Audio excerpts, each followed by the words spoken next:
Usapan natin ngayon is kung magkano yung nagastos ko since nakuha yung unit, no? So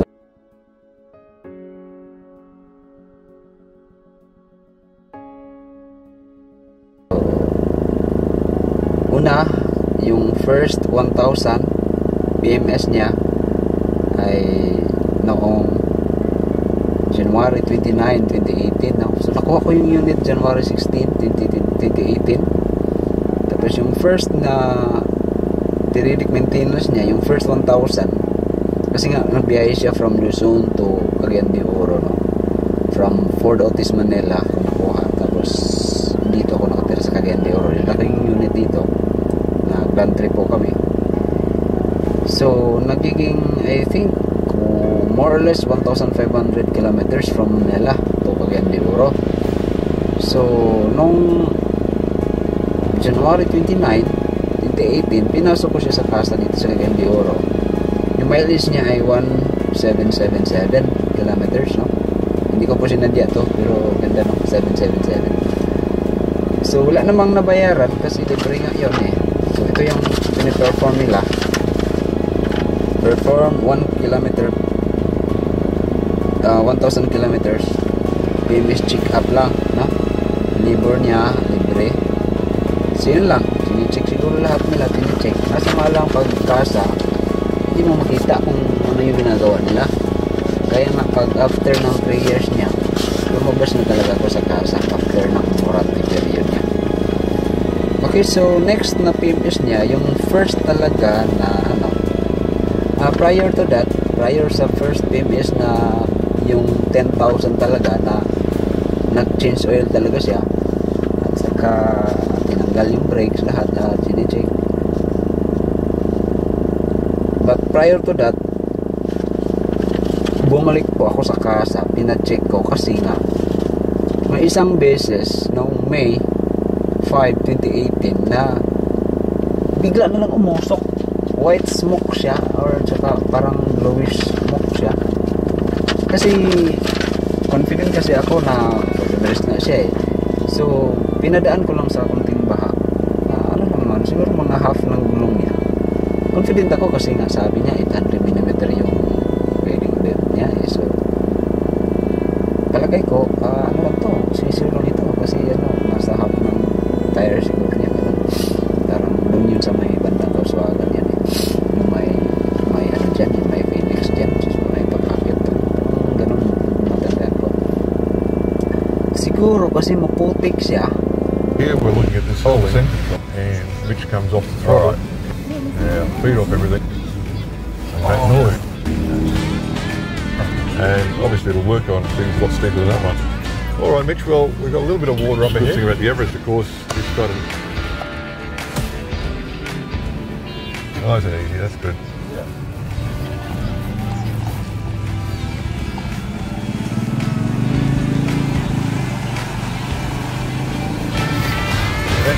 Well done. We're easy. Lesson 2 in our four-wheel drive school for the day. Take it slow, Well, make it Bruce. easy all the way. So, let's get going. Sounds good to me. Obstacles. You'd expect more slippage on rocks. That's right. That's where the Ford's terrain management system. And away you go. Easy. And Mitch, that's four-wheel drive school for the day. How do I you think I went okay, but the Everest is just amazing. Baka yung muffler niya pumasok yung tubig doon, tapos siguro may putik.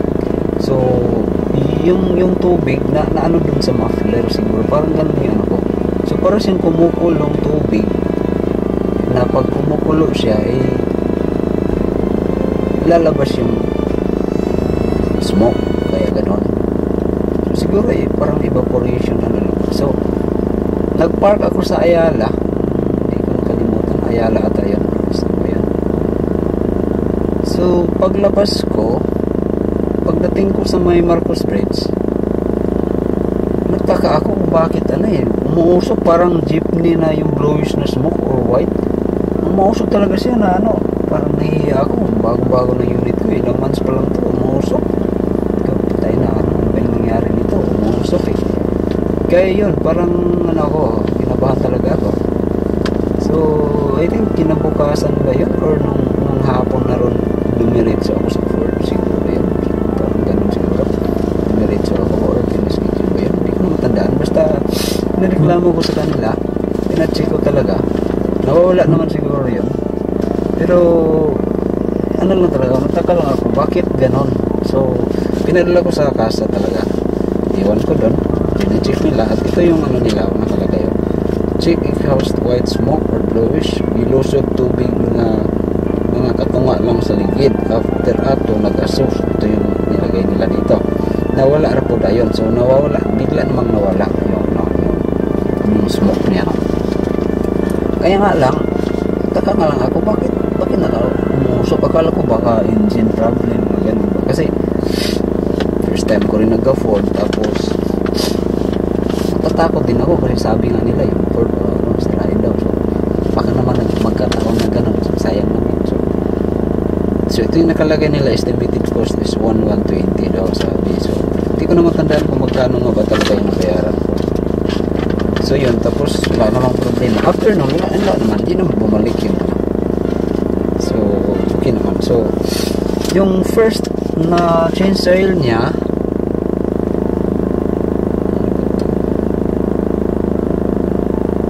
mali yung nakalagay dito kasi 1.8 lang yung nakalagay ng mileage. So, hindi ito. So,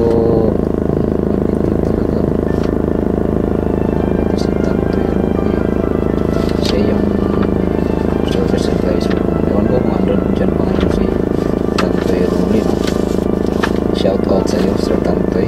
Mayroon ka pa sa Ford ngayon. Hindi kasi makabaliktad.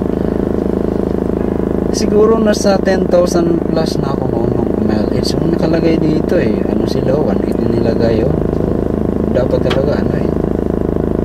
Kailangan talaga yung record sana na accurate. Kaso, mali yung ano nilagay 1.8 oh. I'm sure hindi ito 1.8 kasi 10,000 nga eh. Pero may record ako dito sa mileage ko dito ay nasa 10,476 pala yung ano ko dito nakalagay na mileage. Buti na lang nag-record talaga ako no?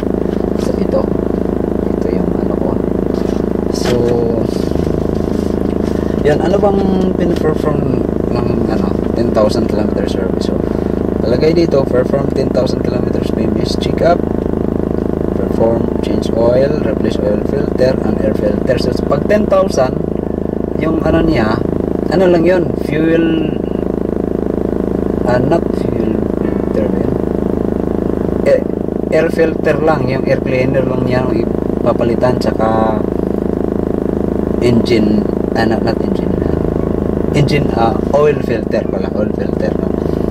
So yung pang 20,000 pag 20,000 magpalit yung fuel filter at saka yung aircon filter, tawag din iba yun ay cabin filter no? So sa 10,000 hindi yun, dalawa lang. Pero sa ngayon every 10,000 palit ako lahat kasi yun naman yung mura lang naman kasi sa labas yung sa pag-anuhan ko. Pero siguro suma total parang pareho lang sila no. Ang kagandahan lang, I mean ang labor nila kasi 4 yung papalitan no pag doon ako sa labas every 10,000. Pero pag dito talaga sa Ford sa kasa every 10,000 ay lang 10 itong lang papalitan fuel oil filter at saka air filter lang. So every 20,000 magpalit ng so sa first 10 ito lang, tapos in first 20 na naman 20, 40 ganun yung 60, 80. So yung dalawa. So ito check up nila yung brakes, yung suspension, electricals, lahat perform general check up. So yun, so brake cleaner, element assembly, air cleaner, yung makalagay nila no, Helix Ultra Shell yung ginagamit nila 9 liters po yung makalagay dito. Ewan ko lang kung binuhos ba nila lahat yung 9 liters kasi minsan parang 8 lang ata pag doon ako sa 8 lang ata yung nilalagay nila. Hindi kasi yun pag 3.2 at saka 2.2 dapat iba yun. Pero ang nakalagay dito ayun, at check ko nung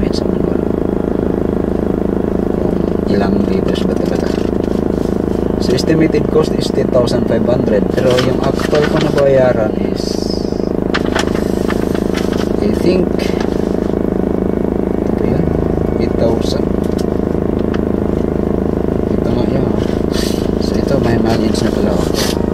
10,476. So yung nabayaran ko ay 8,474. So meron pang VAT dito na 900. So wala ko lang siyang discount kasi hindi pa ako member ng For the First Love dito. So pag member ka ng For the First Love, may konting discount malit lang. So 5, 8 na yun. So yun yung first na expenses po natin ay 8,474. So mahal ba si Ford? I think hindi naman masyadong mahal. Okay lang naman siya. Kasi kung ibang brand ka naman ay kung sakasa ka rin ay I think ewan ko lang hindi ko rin alam yung ibang brand. Pero siguro hindi naman siguro kalayuan. Ganon. So next is nung November 15, 2018.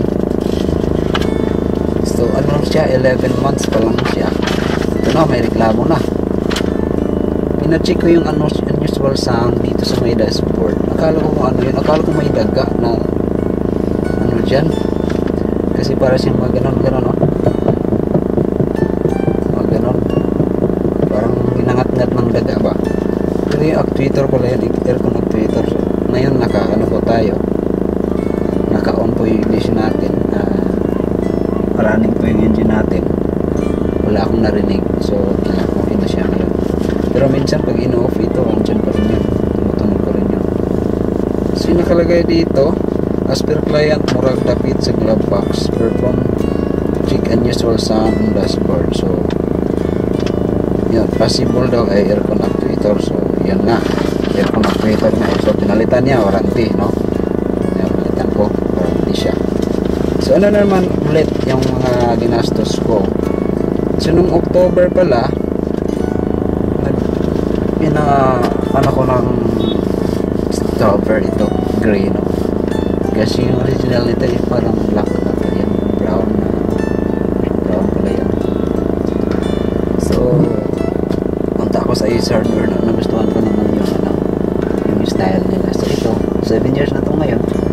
Okay pa rin naman, di pa naman na ito lang sa passenger side, medyo ano na kasi maraming sumasakay sa akin. So minsan malalaki may konting ano na siya, so hindi naman klaro. So magkano yung gastos niyan? So 13,399 yung SRP niya. Yung nabayaran ko naman ay 12,059. So yun. So I think sa total ay ilalagay ko lang dyan kung magkano ba talaga yung nababayaran. So itong hood emblem Everest, so 1,400. Yung marka lang dyan na konting Everest dyan sa front. 1,750 yung price niya. Discount siya sa 1,400. Tapos I think yun lang sa 2018.